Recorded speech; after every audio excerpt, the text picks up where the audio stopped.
Welcome back दोस्तों, आपका अपना एजुकेशन चैनल एटीजे एजुकेयर में आपका स्वागत है। आज मैं आपके सामने बताने आया हूँ हार और जीत का फर्क। हार और जीत में क्या डिफरेंसेस है, या हार जीत आदमी हार से क्यों हार जाता है और जीतने के बाद वो आगे क्यों बढ़ने लगता है, इसके पीछे एक बहुत बड़ा कारण है। देखिए, सब लड़ते हैं, एक ही रेस में बहुत सारे लोग दौड़ते हैं, लेकिन जीतता कोई एक ही है। तो जो जीतता है वो इसलिए नहीं जीतता कि वो बाकी सबसे आगे था, वो इसलिए जीतता है कि वो हमेशा मेहनत पे अपना विश्वास रखता है। कोई अगर बच्चा टॉप करता है, कोई बच्चा फर्स्ट रैंक लाता है यूनिवर्सिटी में, मुंबई में, अपने स्कूल में, क्लास में, कॉलेज में, तो इसका मतलब ये नहीं है कि बाकी बच्चे स्लो थे इसलिए वो फास्ट हो गया। इसका मतलब ये है कि वो अपनी मेहनत पे, काबिलियत पे भरोसा रखा और उसको जितना टाइम उसने अपने पढ़ाई को दिया, 100% दिया, टाइम वेस्ट नहीं किया, हर चीज़ों के ऊपर अपना विश्वास किया। अब देखिए, हार मतलब क्या होता है, बहुत सारे बच्चे फेल हो जाते हैं, सुसाइड कर लेते, ये हो जाते हैं। ऐसा कभी करना नहीं चाहिए स्टूडेंट या दोस्तों।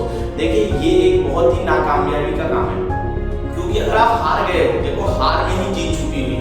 आप हार जाओगे तो ही आगे जीतोगे। क्योंकि देखिए, मैं एक बार बताता हूँ आपको, चींटी क्या होती है, पहाड़ पे चढ़ती रहती है। चींटी 10 बार, 50 बार, 100 बार, हजारों बार वो पहाड़ से गिरती है, लेकिन वो कभी हार नहीं मानती। वो लास्ट में चढ़ते चढ़ते चढ़ते चढ़ते पहाड़ पे चढ़ ही जाती है। जब इतनी सी छोटी चींटी अगर पहाड़ पे 100 बार चढ़ के भी गिर जाती है, फिर भी वो उधर चढ़ जाती है, तो आप 1 या 2 बार हार जाते हो तो क्यों हार मान लेते हो?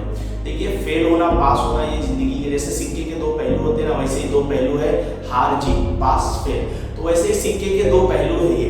तो हार से कभी निराश नहीं होना चाहिए।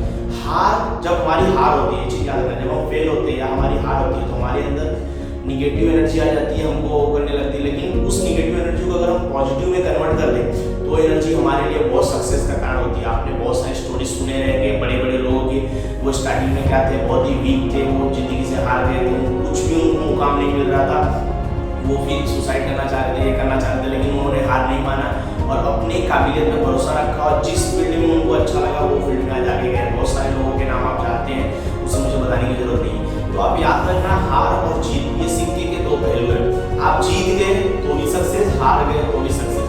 आप बोलोगे सर आप क्या बोल रहे हो, हार गए तो भी कैसे सक्सेस? देखिए, हार गए, आज आप हार गए, तब आप हारे क्योंकि आप क्या किए थे, टाइम पास किए, आपने उसको सीरियसली नहीं लिया। जब आप हार जाओगे, फेल हो जाओगे, तब आपको उस चीज़ की अहमियत समझेगी।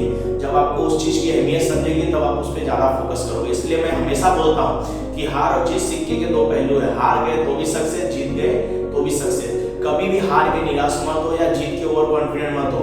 ऐसे बहुत बार होता है, एक रेस में 2 लड़ रहे हैं, दोनों क्या है, कॉम्पिटिटर है, एक जीत गया, एक हार गया। हार वाला क्या हो गया, और मेहनत करना चालू कर दिया। जो हार गया वो बहुत मेहनत करना चालू कर दिया, लेकिन जीतना वाला इतना कॉन्फिडेंट हो गया, अरे मुझे कोई हरा ही नहीं सकता, तो वो अपने मेहनत पे कम और अपने कॉन्फिडेंट पे ज्यादा भरोसा करने लगा। लेकिन जो हार गया था उसने क्या किया, नहीं मैं अभी हारा हूँ, मुझे जीतना है, आगे जीतना है। तो टाइम क्या करता गया, प्रैक्टिस करता गया, प्रैक्टिस करता गया, प्रैक्टिस करता गया।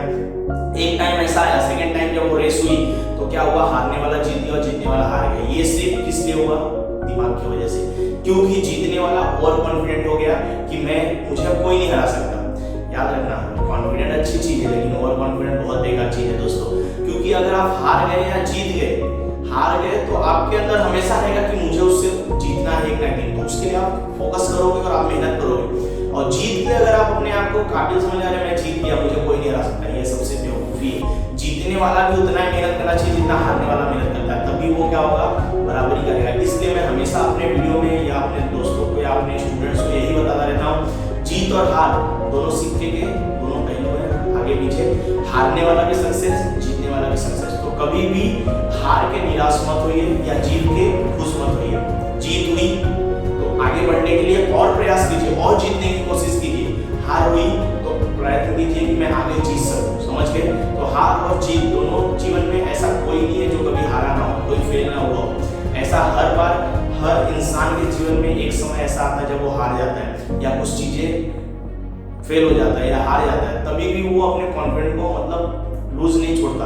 वो क्या करता है, उस पर और फोकस करता है और मेहनत करता है और वो आगे बढ़ता है। मैं आपको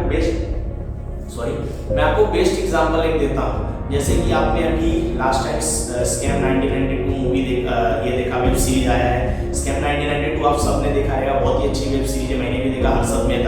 हर्षद मेहता की स्टोरी तो हम सबने पढ़ी ही है, और हर्षद मेहता का स्टोरी हम पहले भी जानते हैं कि स्टॉक मार्केट का किंग कहा जाता था। तो आपने जब स्कैम 1992 देखा वो वेब सीरीज, उसमें क्या दिखा है, उसका कॉन्फिडेंट लेवल आप देखिए, उसको कितने भी बेकार स्थिति आ जाती है, कितने भी टेंशन आ जाती है, लेकिन वो कभी निगेटिव बात नहीं करता। उसका भाई एक बार टेंशन में आ जाता है, उसके पार्टनर टेंशन में आ जाता है, लेकिन वो कभी टेंशन में नहीं आता। वो हमेशा उस चीज को सोचता है कि मैं कैसे इसको कर लूंगा, क्योंकि वो क्यों टेंशन में नहीं आता, क्यों निगेटिव में नहीं आता, क्योंकि वो अपने दिमाग में भरोसा रखता है, अपनी मेहनत पे भरोसा रखता है कि मैं ये कर लूंगा। सेम आपको भी वही मैं बता रहा हूँ, हार जीत दोनों सिक्के के एक पहलू है। तो आप कभी भी हार के निराश मत